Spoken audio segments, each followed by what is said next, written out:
বা চ্যাম্পিয়ন ট্রফির ম্যাচগুলোর কিন্তু অ্যানাউন্সমেন্ট অলরেডি হয়ে গিয়েছে, কবে এবং কোন সময় কার সাথে কোন ভেন্যুতে কোন টিমের খেলা হবে।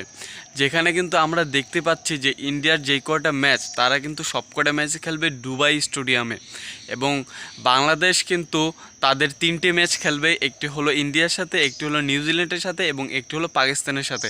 যেখানে তারা প্রথম ম্যাচটি দুবাই স্টেডিয়ামে খেলবে এবং পরবর্তীতে তারা পাকিস্তানে গিয়ে তারপর পরবর্তী ম্যাচগুলো খেলবে। যেখানে কিন্তু তাদের দ্বিতীয় ম্যাচটি হবে নিউজিল্যান্ডের সাথে এবং তৃতীয় ম্যাচটি কিন্তু পাকিস্তানের সাথে। তো 20 তারিখ কিন্তু বাংলাদেশ ইন্ডিয়ার সাথে দুবাই স্টেডিয়ামে তাদের প্রথম ম্যাচটি খেলবে এবং 24 তারিখ খেলবে তাদের দ্বিতীয় ম্যাচটি নিউজিল্যান্ডের সাথে এবং তৃতীয় ম্যাচটি খেলবে 27 ফেব্রুয়ারি পাকিস্তানের সাথে।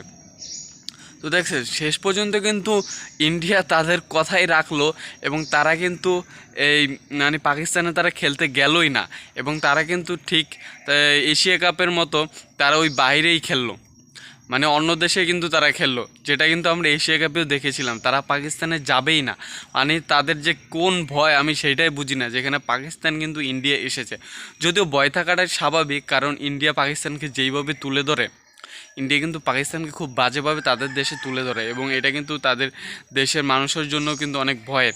এবং পাকিস্তান কিন্তু সেই বিশ্বাসটা করেছে ইন্ডিয়াকে, এবং তারা কিন্তু ইন্ডিয়াতে গিয়েছে এবং ইন্ডিয়ার সাথে কিন্তু গিয়ে এবং তারাও 2023 ওডিআই বিশ্বকাপের ম্যাচগুলো খেলেছিল। যেখানে কিন্তু ইন্ডিয়ার তো নাসুরবান্দা, তারা তো না যাবে না।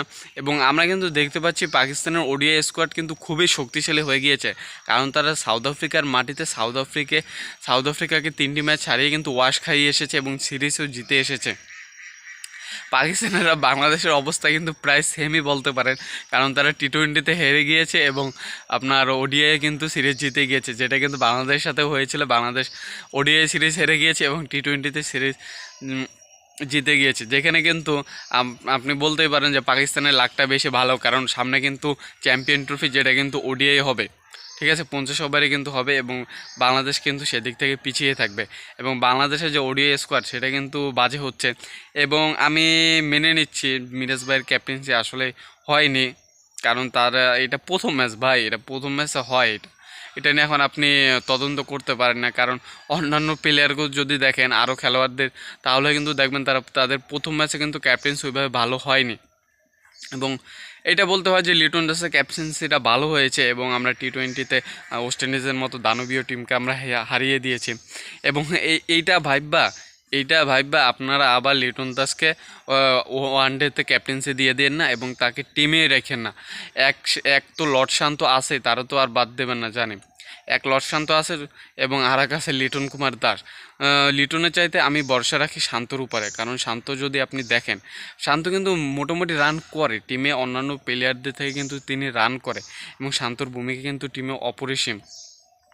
এবং ক্যাপ্টেন্সির কথা আমি কি আর বলবো, ক্যাপ্টেন্সিটা মিরাজ ভাই ওইভাবে পারে না, যদিও আমরা আশা করছিলাম এটা আস্তে আস্তে হয়ে যাবে, এবং প্রথম দিক দিয়ে আপনারা তাকে চাপ দিবেন না। এবং হয়তো বা মিরাজ ভাইয়ের যে ডাউনফল দেখিয়েছে, তাকে আর ক্যাপ্টেন্সিতে রাখা হবে না, ওই শান্তই ক্যাপ্টেন্সিতে যাবে। তো দেখা যাক চ্যাম্পিয়ন ট্রফিতে বাংলাদেশ কি করতে পারে, কারণ ইন্ডিয়া, নিউজিল্যান্ড এবং পাকিস্তান তিনোটাই কিন্তু বাংলাদেশের চাইতে শক্তিশালী টিম। আশা আশা রাখছি না যে বাংলাদেশ কিছু করবে, কারণ যতবারই আশা রাখছি ততবারই কষ্ট পাইছি।